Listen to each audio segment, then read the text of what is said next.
네,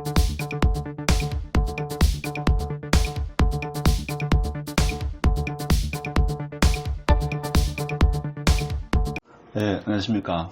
오늘은 제가 한 몇 주 전에 삼국지를 한번 읽게 됐습니다. 아이들이 책이 필요하다 해서 일단 겸사겸사 해가지고 삼국지 책을 사서 한번 읽어보게 되었습니다.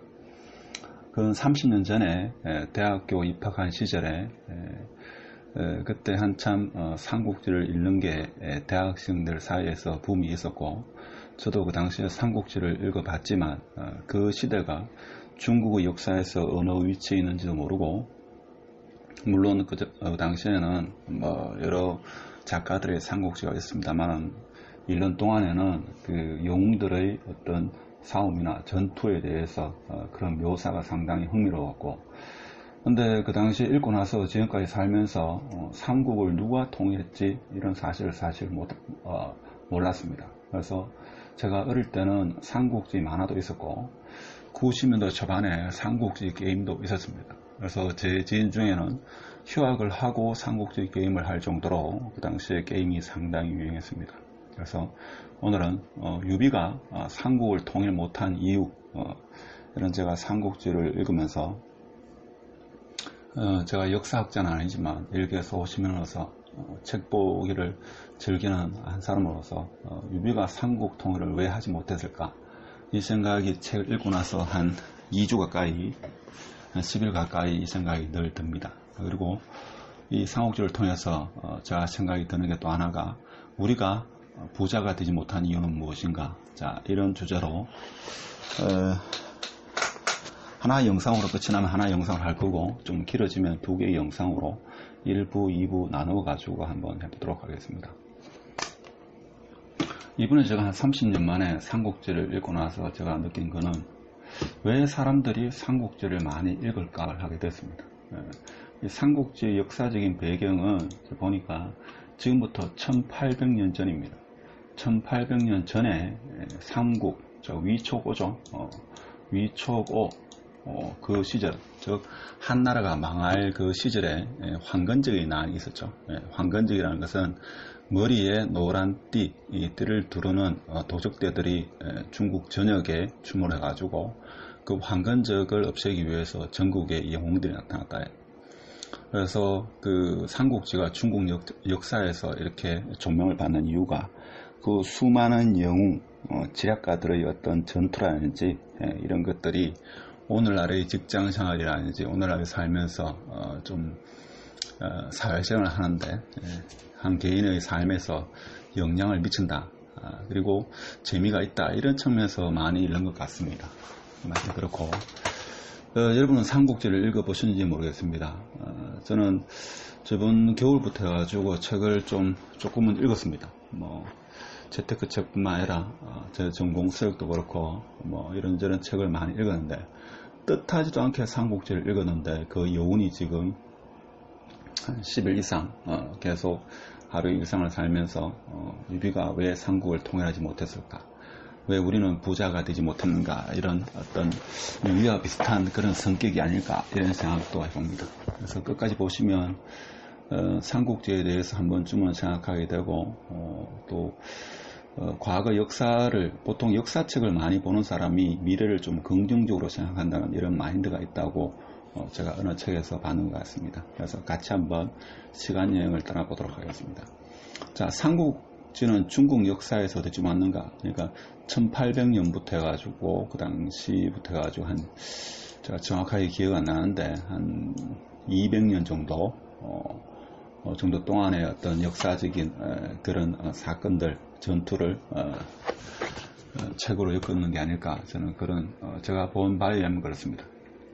그 다음에 위촉오의 나라는 주인은 누구인가, 저는 최근에 보기 전만 하더라도 이것도 정확하게 책을 보니까 알겠더라고요. 위나라는 조조, 촉나라는 유비, 오나라는 송건, 이 사람들이 각각의 왕이었죠.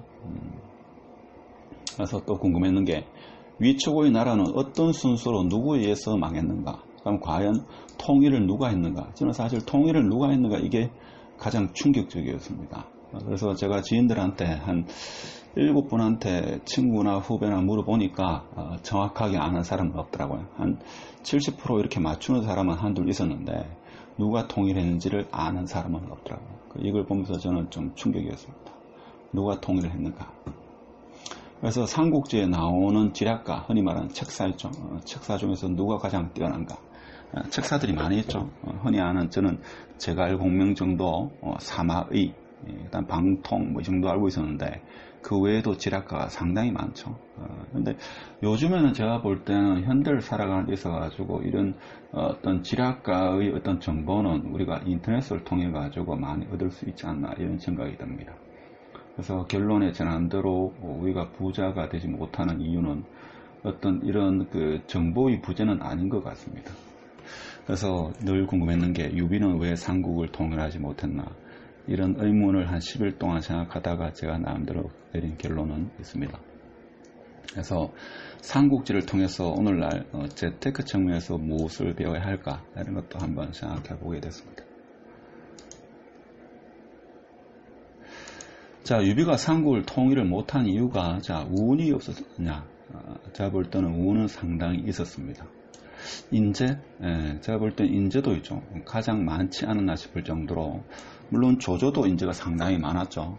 근데 제가 볼 때는 유비도 그 휘하의 장수란지 관우 장비나 제갈공명 그리고 뭡니까 장수들로 봐서는 조자룡, 황충, 뭐 마량, 위연, 마초, 마대 엄청나게 많은 인재가 있었다. 뭐 책사로서는 제갈공명, 방통, 법정, 간웅 엄청나게 많죠.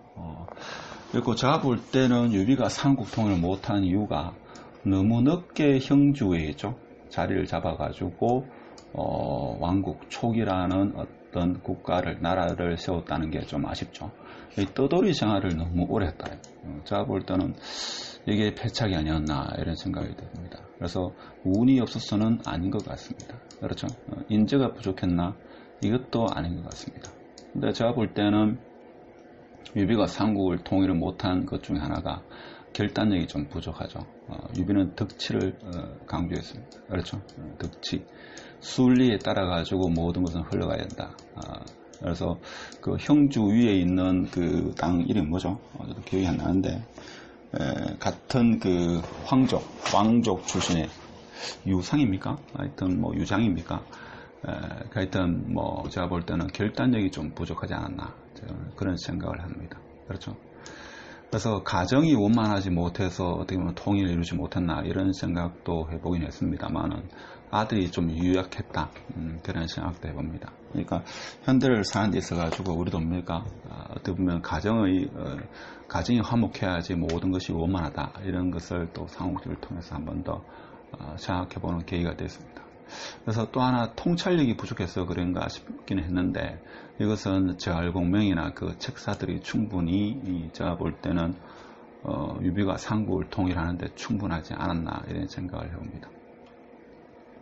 정세를 보는 식견이 부족해서 그런가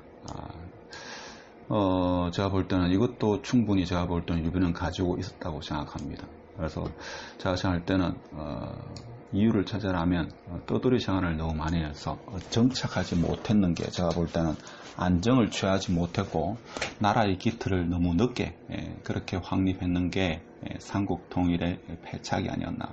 그래서 떠돌이 생활을 하다 보니까 자기만의 땅, 자기만의 왕국을 너무 늦게 이렇게 건설하지 않았나 생각이 듭니다. 그렇죠?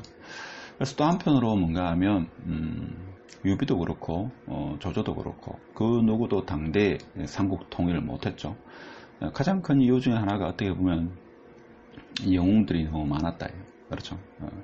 영웅들이 너무 많아가지고 제가 볼 때는 그 누구도 그 당시에 위초의 왕이던 유비, 그 다음에 조조, 그 다음에 송권 이 누구도 삼국 통일을 못했다 이거죠. 저는 최근에 삼국지를 이 책을 읽을 때만 하더라도 이 세 명 중에 누가 통일을 하지 않았을까 이런 생각이 들었는데 전혀 뜻하지 않는 사람이 통일을 했더라고요. 그래서 요즘 시대에 비춰보면 지금 같은 경우는 제가 볼 때는 이 재테크에 대해서 해박한 사람이 너무나 많습니다. 그래서 부를 이루는 사람은 좀 일부가 아닐까. 워낙 정보가 넘치기 때문에. 그런 생각도 해봤습니다. 그러니까 지금 어떻게 보면 여러분 한 사람 한 사람이 그 시대의 영웅에 걸맞출 정도로 제가 볼 때는 상당한 지식과 식견을 가지지 않았나 이런 생각을 해봅니다. 그래서 어떻게 보면 뭐 부동산 이야기만 계속하는 재테크 이야기 하는 보다도 머리도 식힐 겸 삼국지에 대해서 이야기하게 되는데, 자, 삼국지는 자, 위초고 위나라는 뭡니까? 조조, 초군, 유비, 오는, 송권 이렇게 각각 왕이 되죠. 근데 이게 삼국시대가 그러니까 220년에서 280년도 요 사이입니다. 그렇죠? 그러니까 후한 말기에 각각 위초고라는 이 삼국이 건설이 되는 거죠. 그래서 이 삼국의 통일하고 나서 진이라는 나라를 세우는데, 이 진이라는 나라가 요 위에 보면 진이라는 나라와 이름이 같아가지고 이거를 서진이라 했죠. 서진이라 했습니다. 자, 그리고 나서 56국 동진하고 북조, 남조 시대, 그 다음에 수당, 오대, 송원, 명청 해가지고 지금의 중화민족 중국이 이루어진 것 같습니다. 자, 이런 게 있었고, 자, 이 땅으로 보면 있죠. 조조는 요 위에 지역을 차지했었고, 그 다음에 오는 송권, 송권이 차지하는 땅, 그 다음에 유비는 여기 형주, 가장 비옥한 땅, 형주를 가지고 있었다 이거죠.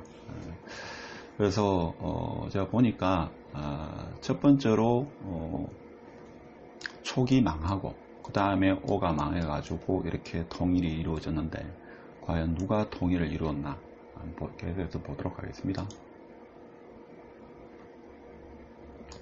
삼국지의 주요 인물입니다.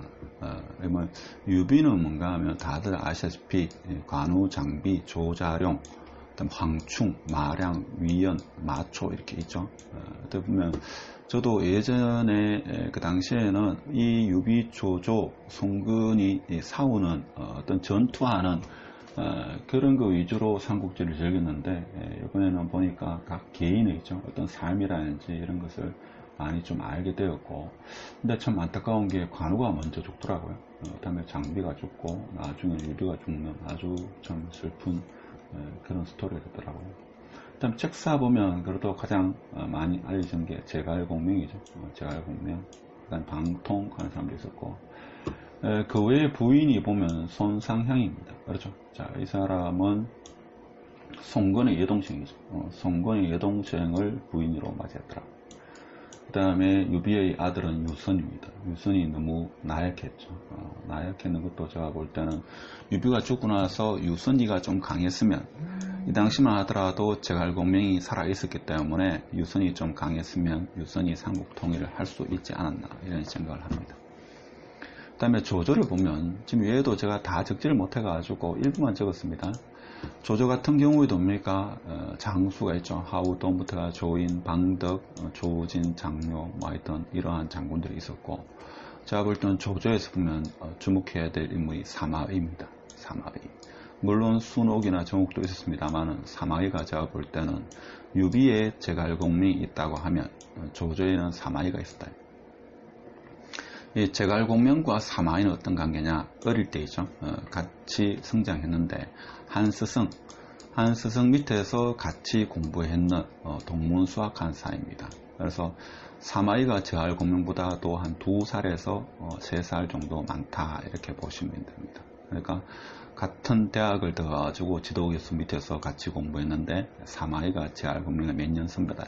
그 당시에 제갈공명과 사마의는 모든 지략과 어떤 정세를 보는 게 거의 실력이 비등하지 않나 이런 생각을 합니다.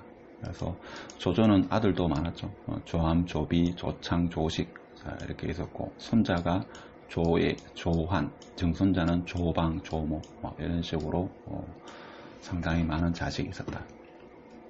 송건은 뭡니까? 어떻게 보면 나라를 수성하는 입장입니다. 지금으로 따지면 재산을 이렇게 더 늘리지 않고 재산을 지키는 그런 국가를 주로 유지하는 그런 쪽이었죠. 그래서 장수로는 주육, 황계, 육손, 능통 이런 장군이 있었고, 책사라는 노숙, 제갈근, 즉 제갈공명의 형인지 동생인지 제가 지금 기억이 잘 안 나는데, 그래 있었죠.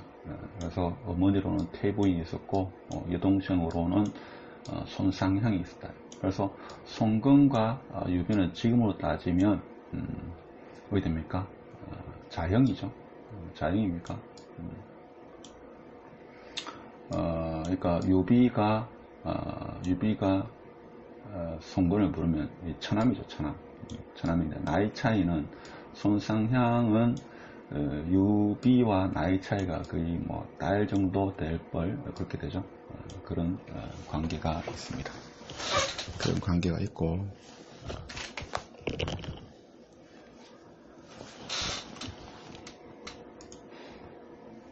자, 지금부터가 중요한데, 뭐 하는 김에 계속 하도록 하겠습니다.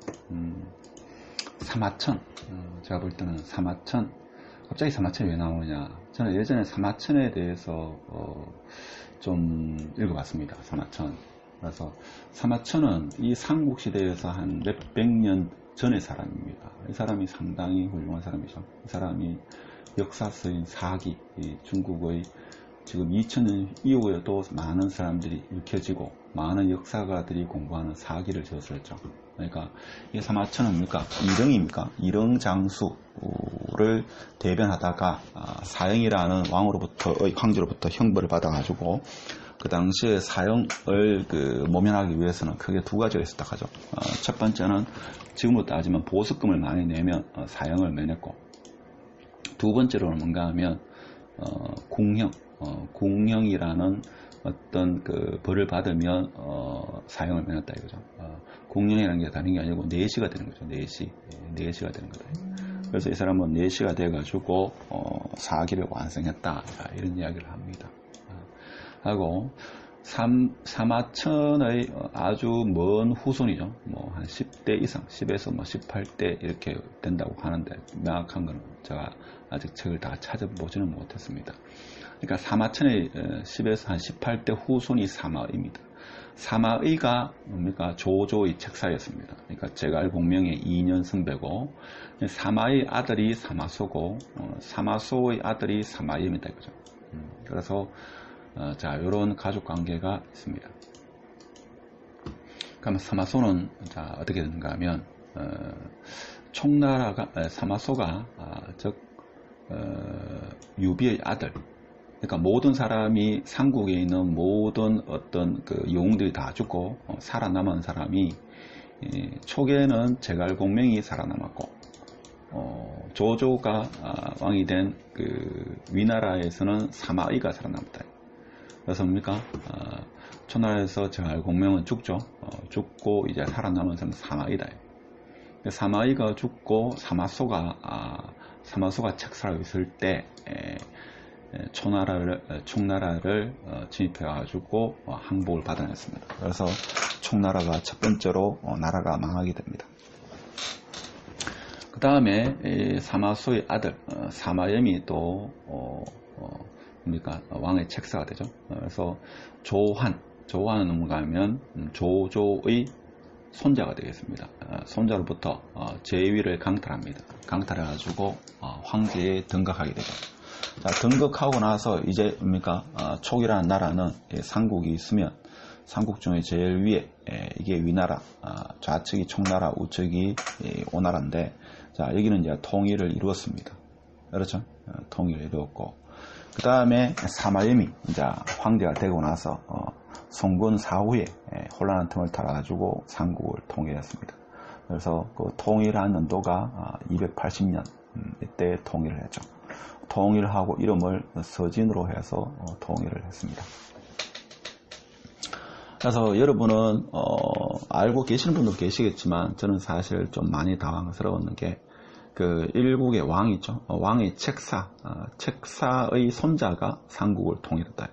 저는 이 사실을 사실 처음 알게 됐습니다. 그러니까 알고 나서 상당히 충격이었는데, 삼국시대에 그 많은 영웅들이니까 삼국을 통일하기 위해서 목숨을 걸고 전투를 하고, 그 수많은 지략과 전략가가 나와가지고 적벽대전이라는 중국 역사의 가장 큰 전투라고 볼 수 있는 적벽대전이라는 이제 여러 전투를 다 겪고 나서 그 많은 영웅들은 다 죽고 조조의 책사인 사마의 손자 사마염이 중국을 통일했다는 사실이 저는 사실 참 너무나 충격적이었습니다. 그래서 왜 유비는 통일을 못했을까? 그래서 제가 한 일주일 동안 이런 생각했습니다. 유비는 왜 삼국 통일을 못했나? 좀 유비가 통일했으면 하는 아쉬움이 많이 남더라고요. 통일 못한 이유가 제가 볼 때는 뭐 여러 가지가 있겠지만 뭐 복합적인 요인이 있겠지만 자, 복합적이다 이렇게 하면 사실 사회 현상은 다 복합적이죠. 물리적인 현상도 복합적인 게 많은데 사회 현상은 오죽하겠습니까? 제가 볼 때는 나라의 기틀 세운 그 시기가 유비 개인으로 봐서는 너무 늦었다. 그래서 안정을 취하고 나라의 기틀을 세운 시기가 유비 개인적으로 봐서는 너무 늦었다. 이게 제가 볼 때는 통일 못한 이유가 아니겠나 이런 생각이 듭니다. 또 하나는 뭔가 하면 우유부단한 성격, 즉 결단력이 부족했다. 제가 생각할 때는 이 결단력이 상당히 부족했다. 이런 말씀을 드리고 싶고, 그 다음 또 하나는 당대에 뛰어난 영웅이 너무 많았다. 제가 볼 때는 사마의가 없었다 하면 유비가 제갈공명의 어떤 덕을 받아가지고 도움으로 삼국을 통일할 수도 있지 않았겠나 싶습니다. 근데 제갈공명은 사마의는 한 스승 밑에서 공부를 했기 때문에 거의 책사로서는 그 누가 더 뛰어나다 할 수 없을 정도로 비등하지 않았나. 지금 책에서는 그렇게 기술하고 있습니다. 자, 이런 삼국지를 제가 오늘 이렇게 하게 된 이유는 자, 우리는 왜 부자가 되지 못했는가? 그러면 부자가 되기 위해서 필요한 것은 무엇인가? 삼국지를 읽다 보면 있죠. 보통 그러면 우리가 사는 것은 일장춘몽인가? 자, 인생은 별거 없다 이렇게 말할 수 있는가? 그렇지는 않다고 봅니다. 살아있는 동안은 최선을 다하고 자기 본업에 충실해야 되겠죠. 그래서 제가 볼 때는 지금 같은 시기에는 뭔가 하면 가장 중요한 게 제가 볼 때는 종잣돈도 아니라고 생각합니다. 물론 종잣돈은 있어야 되겠죠. 어떤 자본의 힘보다는 지금 같은 시기에는 정보가 넘쳐나기 때문에 제가 볼 때는 최근 한 10년간은 부자가 못됐다면 제가 볼 때는 이것이 아니었나 저는 그런 생각을 합니다. 우유부단한 성격, 결단력이 부족했다. 제가 볼 때는 큰 틀에서 제가 볼 때는 이거는 대세 상승, 대세 하락장이다 이렇게 되면 제가 볼 때는 결단을 내려야 되는데 이 결단 내리는 게 쉽지가 않습니다. 제가 조만간에 그 2003년도 아파트 분양권 전매 제한 그 기억을 되살려서 지금 현재의 아파트 분양권 전매 제한 5.11 대책과 비교를 해가면서 한번 영상을 올릴까 생각하는데 최근 한 10년 사이 어떤 부동산이나 뭐 이런 걸로 해가지고 어떤 부의 팽창을 못 보신 분은 제가 볼 때는 결단력이 아니었나. 제가 지인을 통해서 이렇게 이야기를 들으면 2000년대 초반, 중반 그 당시에 부부 간에 어떤 싸움도 많았고 뭐 이혼하는 경우가 많았다고 합니다. 그러니까 여성들은 당장 집을 사자 하고 남자들은 계약된 것도 파기하는 이런 게 엄청나게 많았다고 합니다. 그래서 오늘 삼국지 역사를 통해서 누가 통일을 했고 그 다음에 유비가 왜 통일을 못했는가. 제가 볼 때는 우유부단한 성격이 가장 크지 않았나. 물론 당대에 뛰어난 영웅도 있었겠지만 이 우유부단한 성격, 그 제갈공명과 같은 뛰어난 책사가 있었음에도 불구하고 현대에 우리가 부자가 되지 못했는 게 수많은 정보가 있는데도 불구하고 나의 우유부단한 성격, 결정을 할 수 없는 결정장애적인 성격이 아니었나. 자, 이런 생각을 한번 해봤습니다. 여러분도 시간이 되시면 삼국지를 도서관에서 빌리든지 해가지고 한번 읽어보시면 도움이 많이 되지 않겠나 이런 생각을 하고 역사를 많이 보면 있죠. 미래를 좀 긍정적으로 생각하는 그런 경향이 있다고 합니다.